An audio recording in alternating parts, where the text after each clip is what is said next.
এটা মঞ্জল নিকো এটারে। এটা গন্ধরব, এটা পটাশ।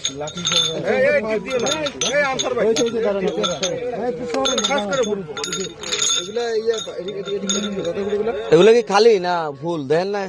খালি খালি খালি নিচের গন্ধক পটাশ গুলো পটাশ আতলাড়া দিলিয়ন বিপদ হলে কত লাগে।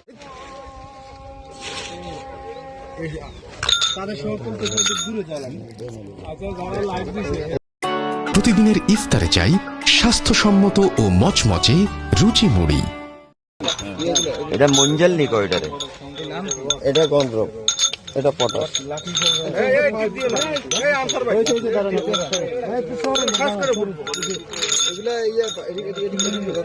এগুলো কি খালি না ফুল দেন না? খালি খালি খালি নিচের গন্ধক পটাশ গুলো পটাশ আতলাড়া দিলিয়ন বিপদ হলে কত লাগে। তাদের সহ দূরে যাওয়া লাগে। আচ্ছা যারা লাইভ